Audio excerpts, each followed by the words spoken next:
नमस्कार दोस्तों, आइए हम लोग देख लेते हैं एमपीपीएससी असिस्टेंट प्रोफेसर परीक्षा जो हमने आगे कराया था, उसके आगे हम 150 क्वेश्चन हमने कंप्लीट करवा दिए हैं और आइए अब 191वें क्वेश्चन से हम लोग देखते हैं।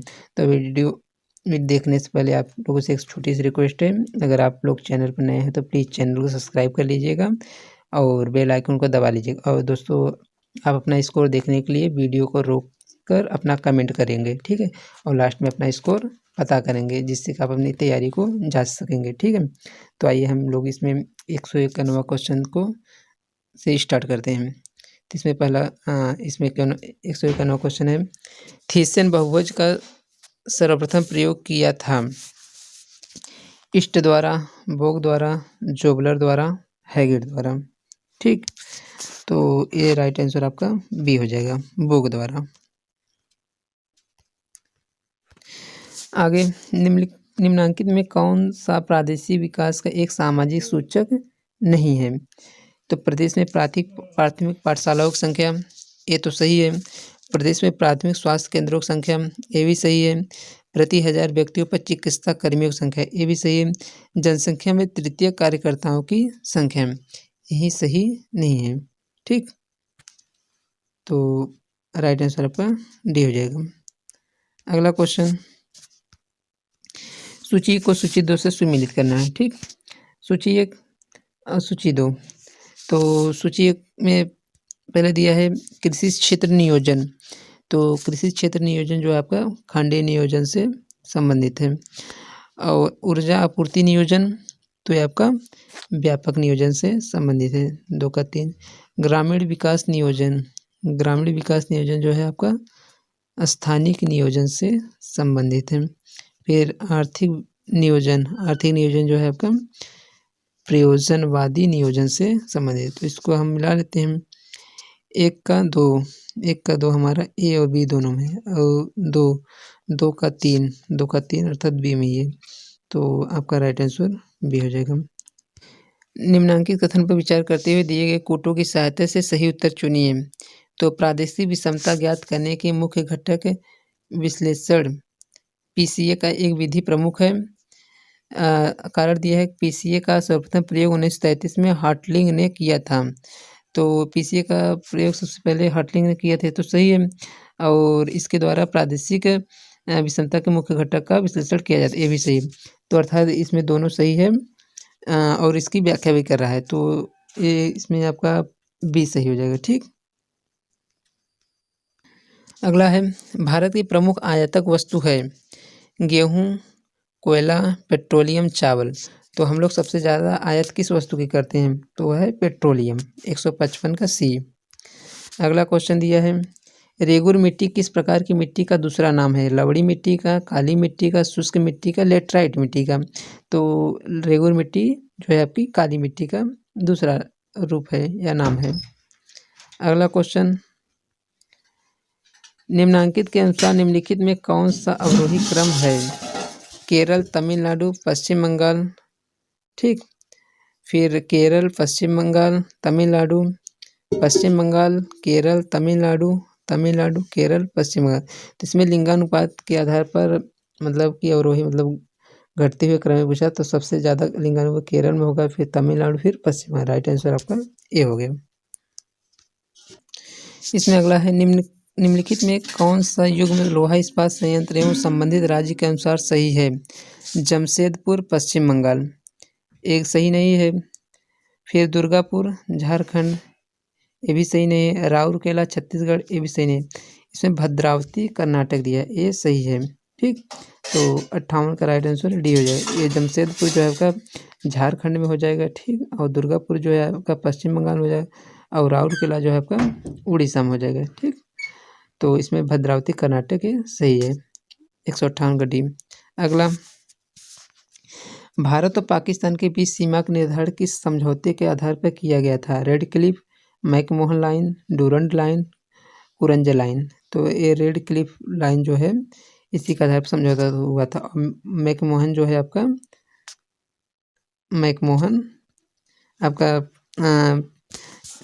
भारत चीन के आधार पर हुआ था, और डूरंड लाइन जो था भारत और अफगानिस्तान। ठीक, इसमें आपका राइट आंसर ए हो जाएगा, 159 का ए। अगला क्वेश्चन, निम्नलिखित में से कौन सी नदी भ्रंश घाटी में बहती है? सोन नदी, नर्मदा नदी, महानदी, कृष्णा नदी। तो इसमें आपका राइट आंसर बी हो जाएगा, नर्मदा नदी।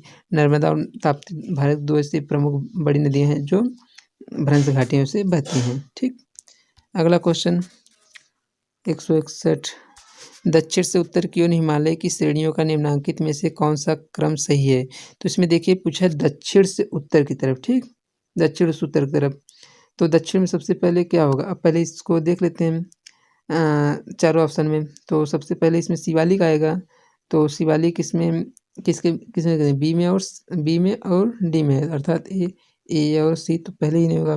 और शिवालिक के बाद क्या आएगा? लघु हिमालय। ठीक, तो लघु हिमालय, इसमें विशाल हिमालय, मतलब कि ये भी गलत है, फिर विशाल हिमालय। तो राइट आंसर आपका डी हो जाएगा, 161 का डी।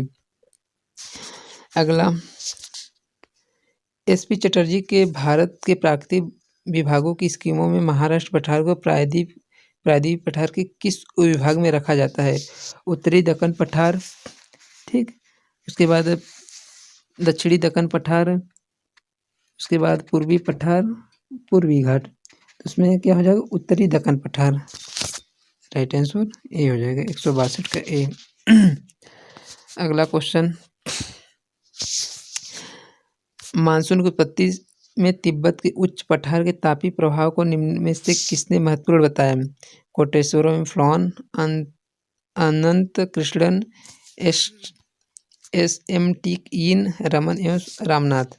इसमें पीटी कोशरम फ्लॉन महोदय जी ने ही तिब्बत के पठार को भारतीय मानसून के बारे में प्रभावी बताया था।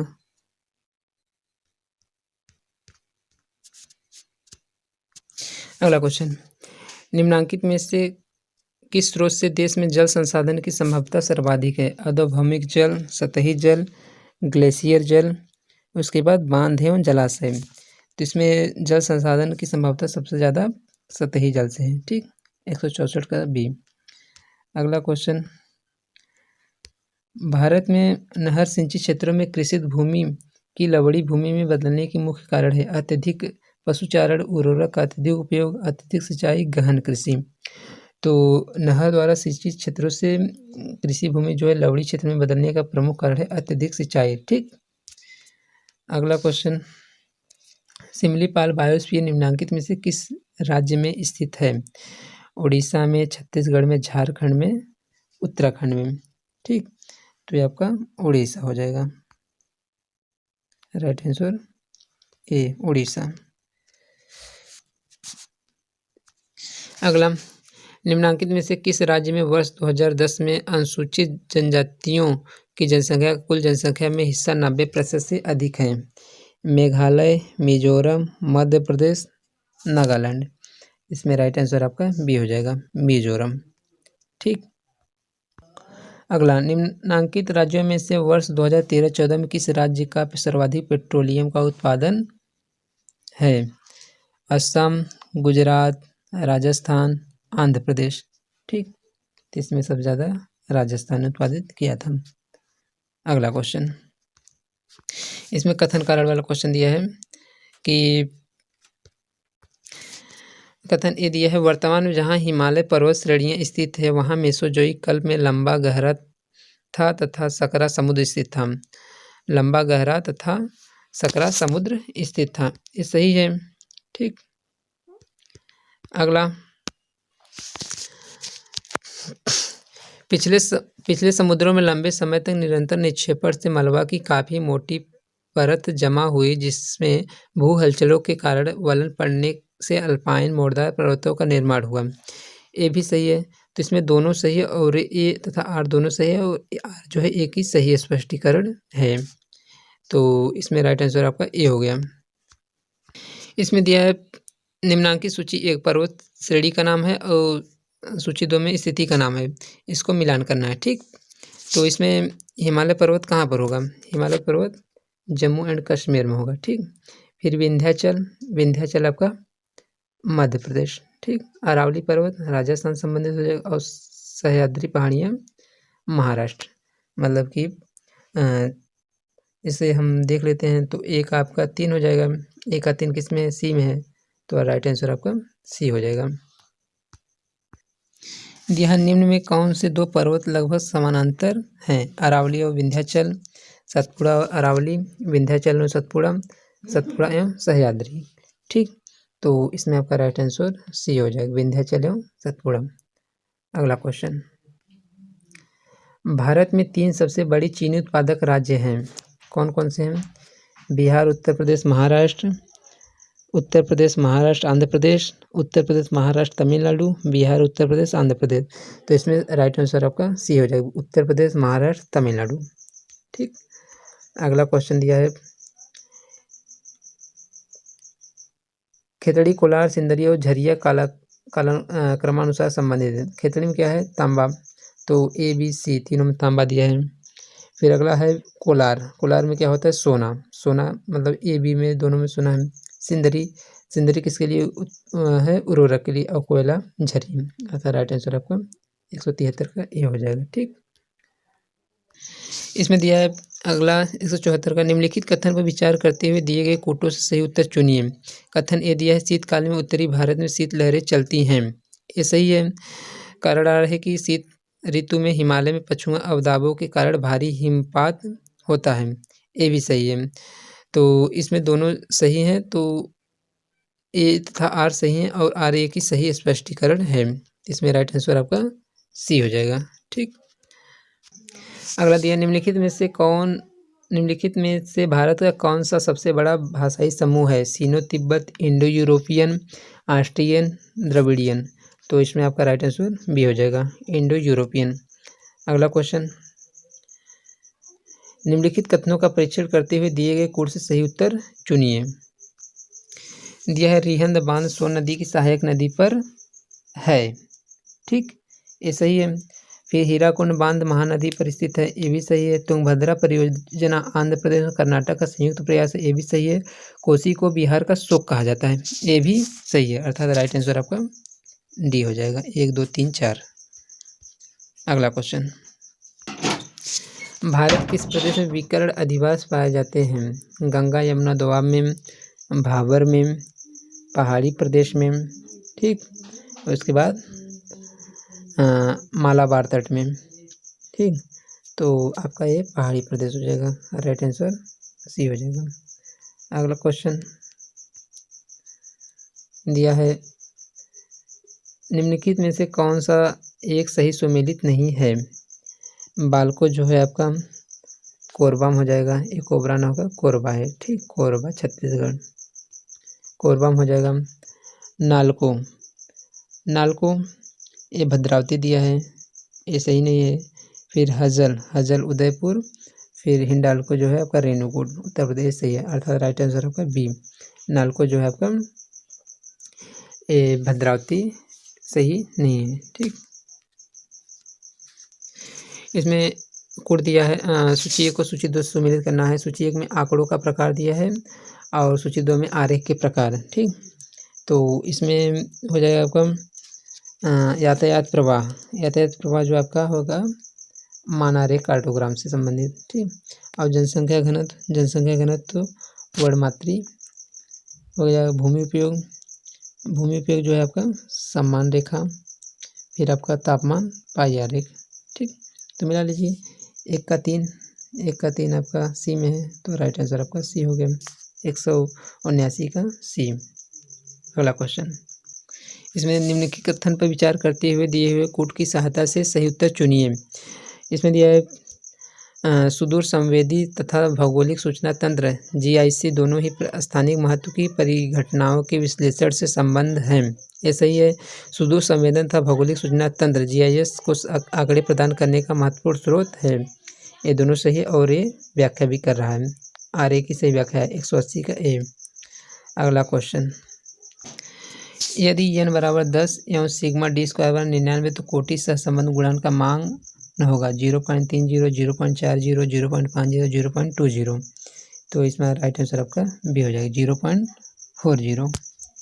ठीक, अगला क्वेश्चन, प्रकीर्णन का माप है माध्यिका, ज्यामितीय माध्य, प्रमाव विचलन, गणितीय माध्य। ठीक, तो इसमें आपका राइट आंसर सी हो जाएगा। ठीक, प्रमाप विचलन। अगला क्वेश्चन दिया है, घटते मापक के आधार पर मानचित्र का सही क्रम है। एटलस, भूसंपत्ति, दीवारी, स्थलाकृति।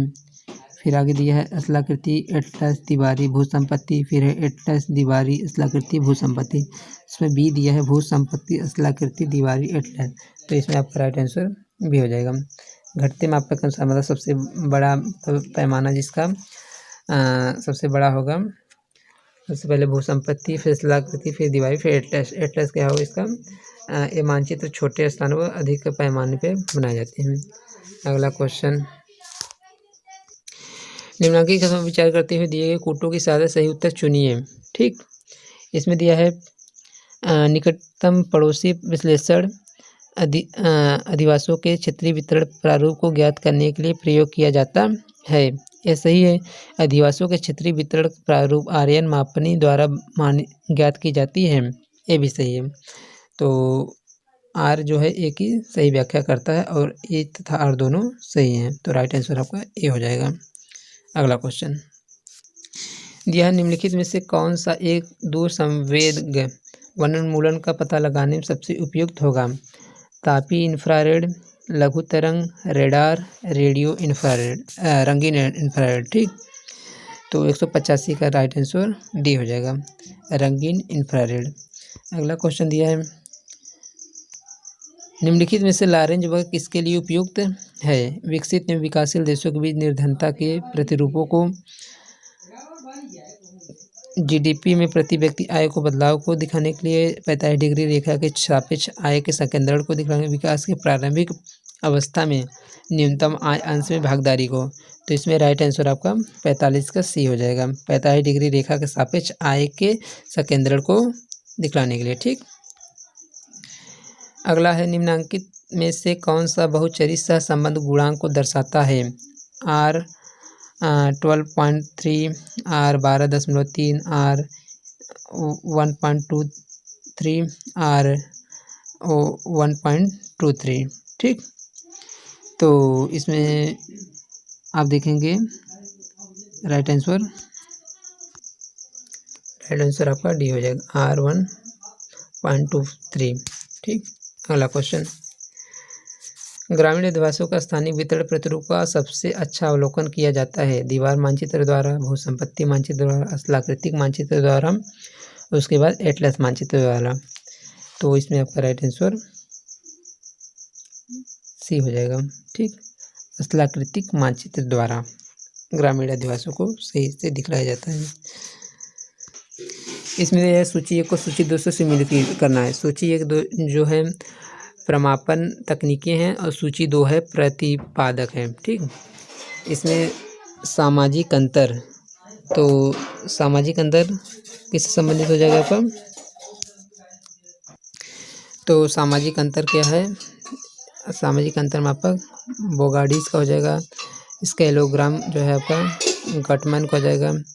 अंतरात्मक मापक जो है आपका थर्स्टन को हो जाएगा, थर्स्टन। फिर संकलित दर मापन लिंकर्ट का। तो एक का जो है आपका 2, एक का 2 किस में है, बी में है, तो आपका राइट आंसर बी हो जाएगा। अगला क्वेश्चन, निम्नांकित में प्रतिगमन तकनीक का कौन सा एक क्रम संभावी प्रतिचयन का भाग है। दिया है क्रमबद्ध, अंश, स्वदेश, स्तरीय। फिर आगे है दैव स्तरीकृत, क्रमबद्ध, गुच्छित। फिर है आगे दैव, अंश, गुच्छित, स्तरीकृत। फिर है स्तरीकृत, स्वदेश, दैव, अंश। तो ये प्रतिगमन तकनीक जो है प्रतिचयन वाला जो है, तो इसमें सबसे पहले दैव होगा। ठीक, फिर स्तरीकृत, फिर क्रमबद्ध, फिर गुच्छित। फिर राइट आंसर आपका 90 का बी हो गया। ठीक, अगला क्वेश्चन,